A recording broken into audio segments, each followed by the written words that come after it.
It's the Happy Families Podcast. It's the podcast for the time-poor parent who just wants answers now.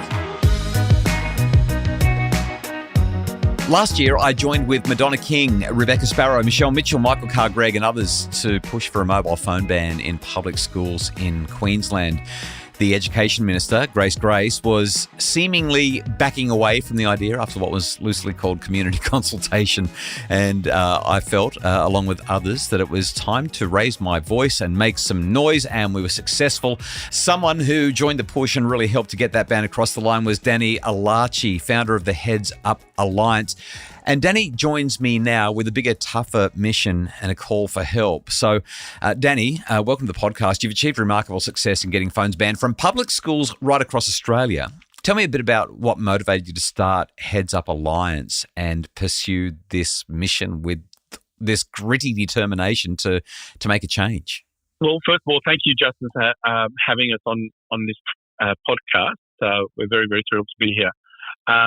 What motivated the Heads Up Alliance was my wife and I.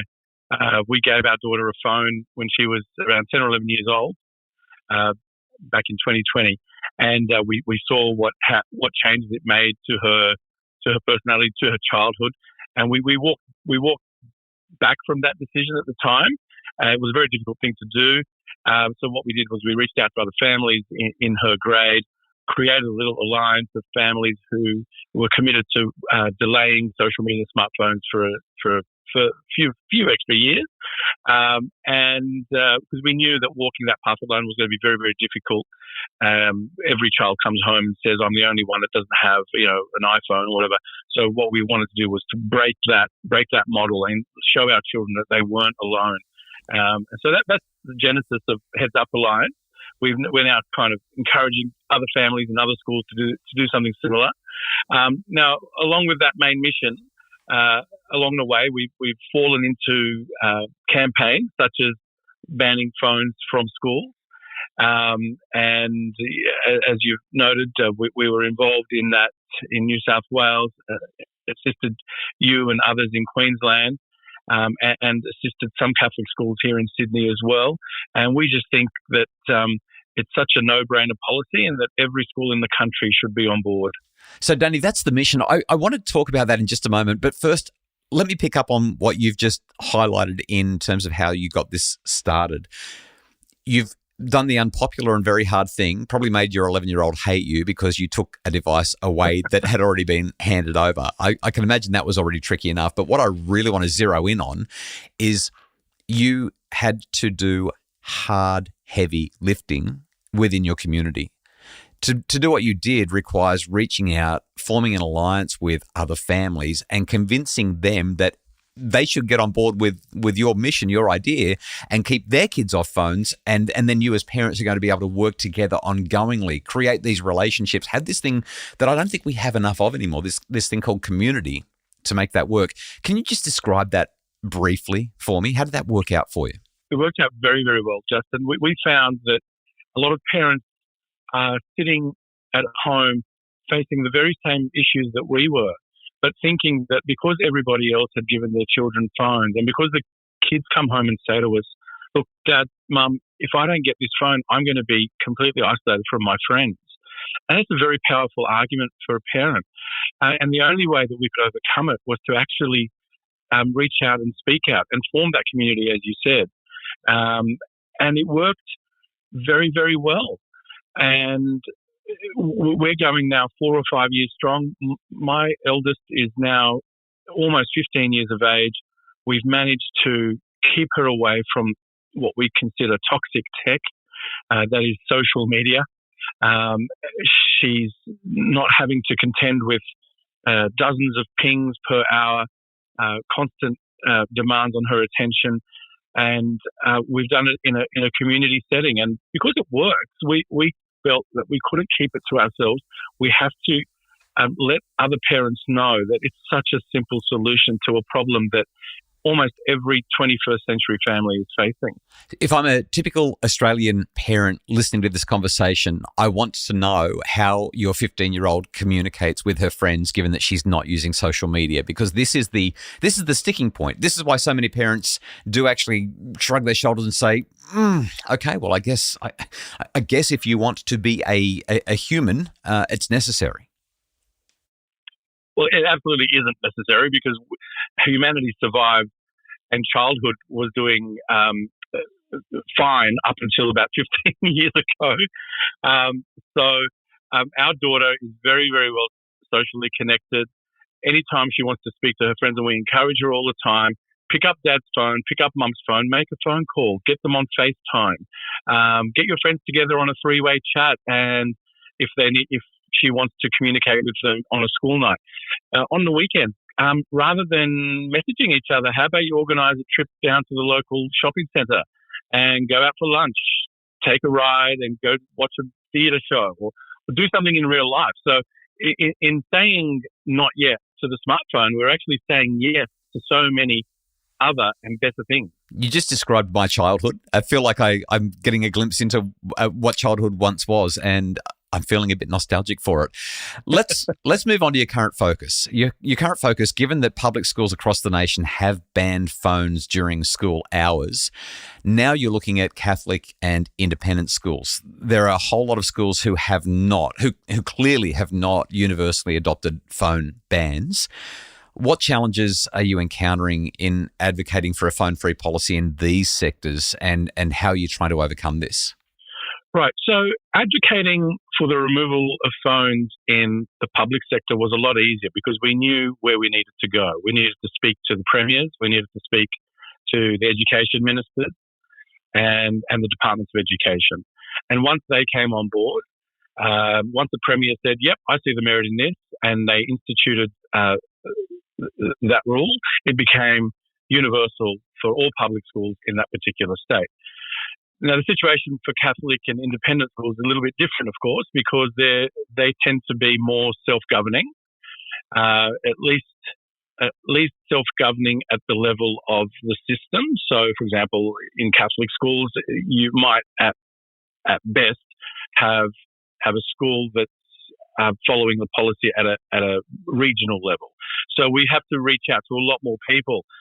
In this case, we've reached out to the National Catholic Education Commission and Independent Schools Australia, who whilst they may not have direct control, they are the peak bodies for Catholic and independent schools. And we believe where there's a will, there's a way. We're hoping that what they will do is bring all their heads of well-being together and all principals together and say, right, let's have a conversation. It's happened in the public sector. It's worked remarkably well. Now, we know that perhaps most, but many of you already have policies in place, but not all. And let's just make sure that every school in this country is phone free.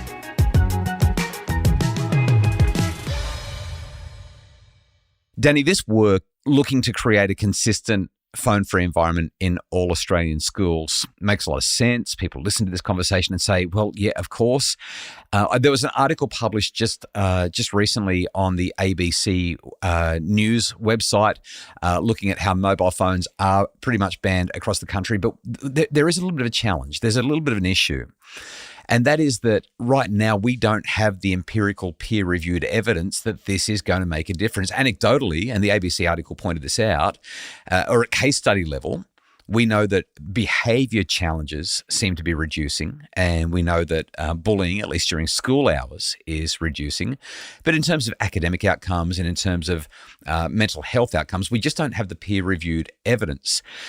What's your response to that? I mean, you and I, by the way, we're singing from the same song sheet. Just because the evidence isn't there empirically doesn't mean that this is not worth doing.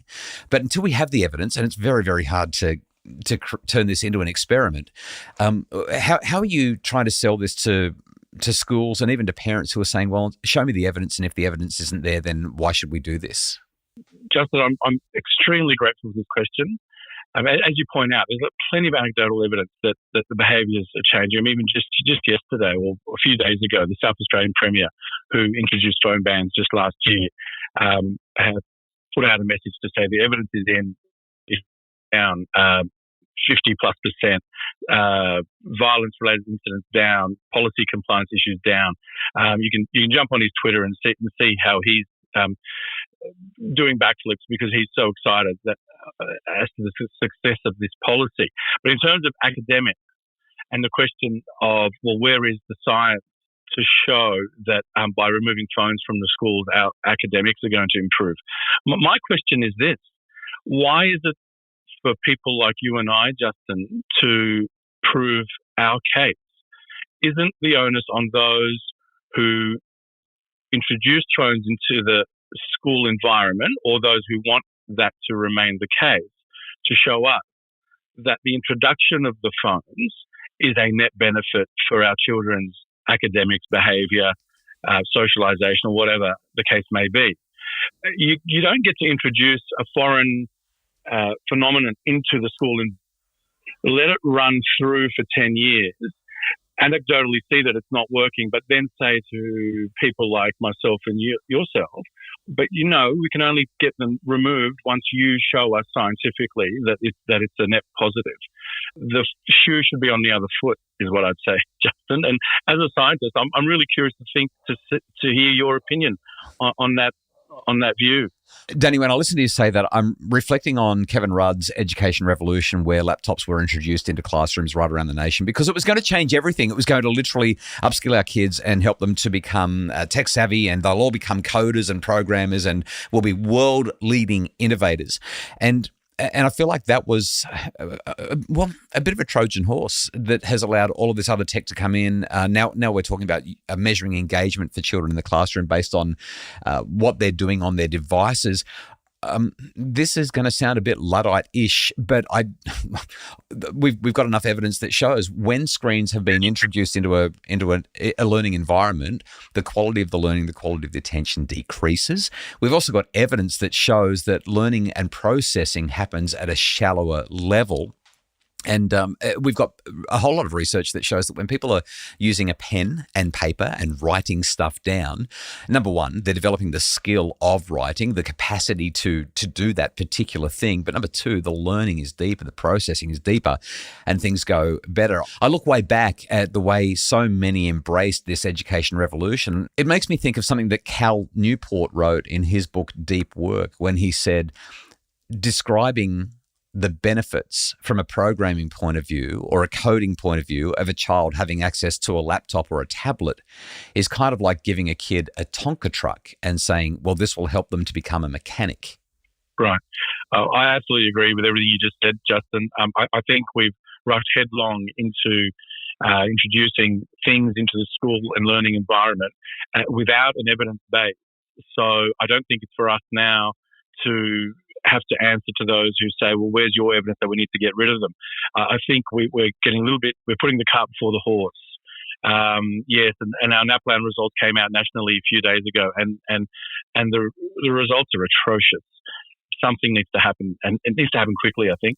Danny, just in wrapping up, Jonathan Haidt has written his book, Anxious Generation. I know you've read it. I've certainly spent quite a lot of time in it as well.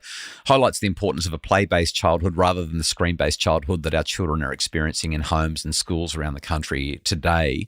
How do you see this phone ban that you're pushing for universally across all independent, Catholic and public schools in this nation? How do you see that contributing to the goal and fostering healthier childhood experiences? Jonathan Haidt recommends more than that. Jonathan Haidt recommends that parents keep their children off social media until at least the age of 16 years. He recommends that we don't even give them smartphones until at least the age of 14 years. Now, I understand that that's a tough message, and not everybody is on board with the Heads Up Alliance message, which is just that, to band together and say not yet to social media and smartphones. But I think we can all agree that giving our children a 6-hour break each day when they're at school so that they can socialize and listen to the lesson being taught without distraction is a pretty, as Dr. Michael Carr-Gregg says, he calls it a no-brainer from the University of the Bleeding Obvious. I think he's right when he says that. And if we can at least achieve that for all our children, then I think we go a long way to helping them turn into the adults we want them to become. Danny Alachi, founder of the Heads Up Alliance. If people are on board and want to be involved, want to know more, where do they need to be? We've got a Linktree site, so linktr.ee/the Heads Up Alliance, and you can find a lot more about us there. That's Danny Alachi, founder of the Heads Up Alliance, talking to us from Sydney about doing more to help our kids to be healthy and stay away from screens for as long as possible. Check out the website and find out more about the Heads Up Alliance. It's definitely worth being involved. The Happy Families podcast is produced by Justin Rulon from Bridge Media. If you'd like more information about making your family happier, we'd love for you to visit us at happyfamilies.com.au. Check out our newsletter, sign up, and get all the latest info that you need to stay on top of all these issues and make your family happier.